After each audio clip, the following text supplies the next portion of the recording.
This is a Sports Catastrophe production. Hey there, Heather Ho, there's Jeff Gooder, and welcome you to another Sports Catastrophe birthday boy. And the birthday boy for today, April 22nd, is a Blue Jays icon who was one of the best, if not probably the best, left-handed pitcher in Blue Jays history, starting Mark Burley. But anyway, this guy was key for 8 years, a key for the Yankees for 3 years, and a key to the Orioles for 2 years. Doing pretty well, leading the AL in ERA in 1987 for the Jays when they should have been to the playoffs. And then he won 18 games as a member of the 93 Yankees that almost got the AL East from the Blue Jays' clutches. And he was the key to 2 World Series titles. Yes, I know I made a pun, but this guy is 62 years old. His name is Jimmy Key. Now, normally I don't do back-to-back birthday boys / girls on the same sport, but because I couldn't find anything for the 22nd, that I didn't cover already, I did this one. So anyway, Jimmy Key was a great baseball player in his high school in Huntsville, Alabama. He went to Clemson, playing college baseball, and did pretty well for himself. He actually pitched in the 1980 College World Series.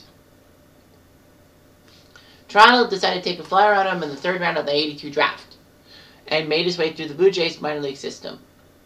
From Florence, South Carolina in the South Atlantic League, Medicine Hat, Alberta in the Pioneer League, Knoxville, Tennessee in the Southern League, and Syracuse, New York in the International League, he went up to Toronto. He made his debut April 6, 1984, actually was utilized in relief situations and picked up 10 saves, which was amazing.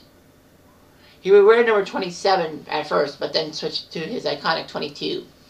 He went to the starting rotation and was a cornerstone of the rotation. In fact, Jimmy Key became the first left-handed starter in Blue Jays history to win a game. And this was in 1984.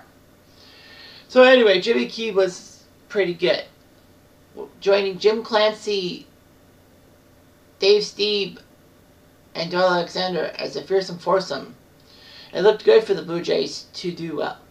Unfortunately, the 85 Blue Jays lost the ALCS to the Royals, blowing a 3-1 lead. Anyway, in 1987, Key was the ERA leader and was second in Cy Young voting behind Roger Clemens. Anyway, in Game 4 Key of the 92 World Series, Key made a memorable start. Blue Jays were up 2-1. Jimmy Key was for the 4th game as Toronto went with a 4-man rotation of Morris, Guzman, Stoudemire, and then Key. Key did fantastic and all that, surrendering 1 run over 7 2/3 innings as the Blue Jays narrowly beat Atlanta 2-1. Key would get a massive standing ovation after being yanked. Tipped his hat to the Blue Jay fans, and it looked pretty good.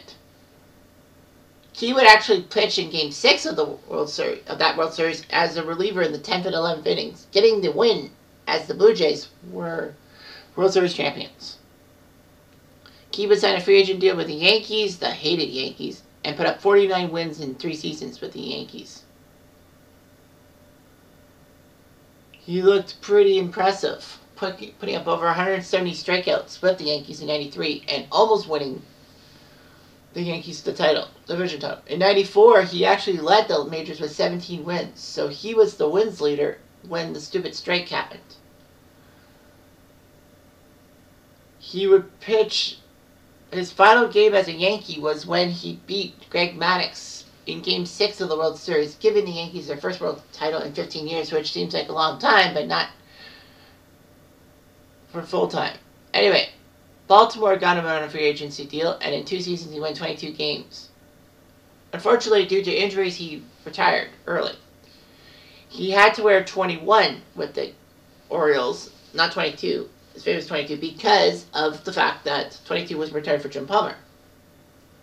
Anyway,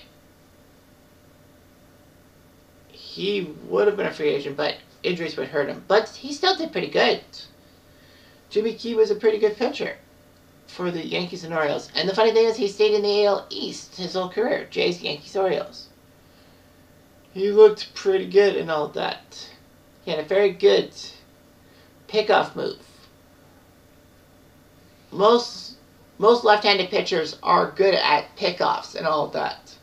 That because, a right-handed pitcher does not have the best ability to pick off a runner because they have to turn their body and throw with the right hand. Whereas with left-handers, you have a shorter route to first base by throwing the ball to try to pick off a runner. Jerry Garvin did that many times as the Blue Jays in '77.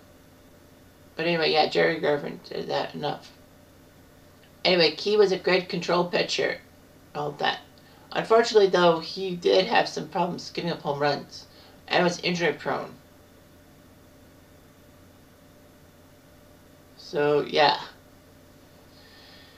He's done pretty well for himself.